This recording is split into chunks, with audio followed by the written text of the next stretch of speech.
आज मैं आप सबको छठी मैया की एक कथा सुनाती हूँ। एक गांव में एक ग्वालिन रहती थी और वह बहुत ही लालची थी। वह अपने दूध और दही को बहुत ही हिसाब से हर गांव में बेचती थी। भोर होते ही निकल जाती और एकदम शाम को वापस आती थी।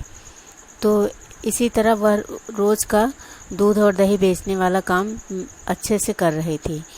एक बार की बात है कि वह गर्भवती थी और दूध दही बेचने के चक्कर में जल्दी हर गांव में पहुंचकर अपना दूध दही बेच देती थी। और एक दिन छठी मैया का दिन था।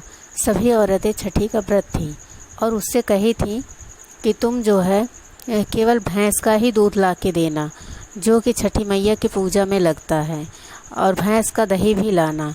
गाय के दूध दही आज बिल्कुल मत लाना।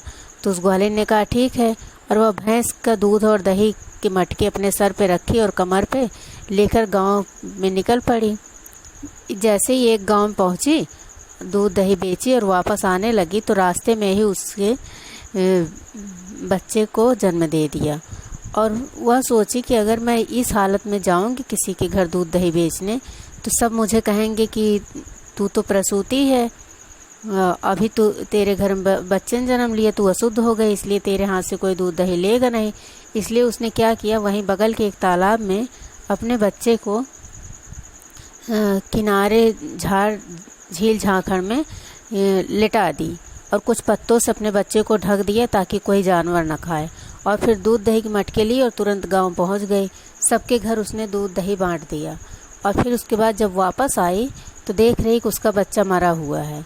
तो वह सर पीट कर रोने लगी और कही, हे छठी मैया, मेरे बच्चे को ज़िंदा कर दो। तो फिर भी उनका बच्चा ज़िंदा नहीं हुआ। तो वह सोची कि मैंने बहुत बड़ा पाप किया है, क्योंकि मैंने अभी बच्चे को जन्म दिया और इसी हालत में दूध दही बेच कर आई हूँ।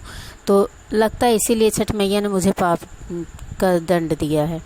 वह दौड़ती हुई गई जिस घर में उसने दूध दही दिया था, उस घर में वह सबको बता दी कि मैंने अभी बच्चे को जन्म दिया और मैंने अपने हाथ से ही आप सबको दूध दही दी है, इसलिए आप उसका पूजा में उपयोग न करें।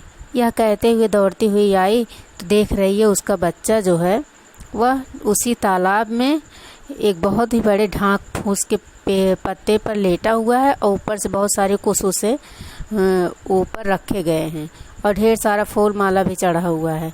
वह बच्चा उसी पत्ते पे तालाब में तैर रहा है। तो ग्वालिन दौड़ कर गई, तालाब से अपने बच्चे को निकाली और फिर गले लगाकर खूब रोई। बोली, छठ मैया ने मेरे बच्चे को जिंदा कर दिया, आज के बाद से मैं ऐसी गलती कभी नहीं करूँगी। तभी छठी मैया प्रकट हुई और उन्होंने कहा कि आज के बाद से कोई भी ग्वालिन जाति की औरतें मेरा व्रत नहीं रहेंगी, क्योंकि तुमने बहुत बड़ा पाप किया। और रही बात आज बच्चे की, तो आज के दिन मैं किसी भी बच्चे की जान नहीं लूँगी, इसलिए मैंने तुम्हारे बच्चे को जिंदा कर दिया। इस तरह से फिर सारी ग्वालिनें कभी भी छठी मैया का व्रत नहीं रहती थीं। और फिर श्रद्धा पूर्वक उसने अपने बच्चे को गोदी में उठाया और अपने घर गई और बोली, छठी मैया की जय। यदि आपको यह कहानी पसंद आई हो तो लाइक एंड सब्सक्राइब कीजिए, शेयर कीजिए।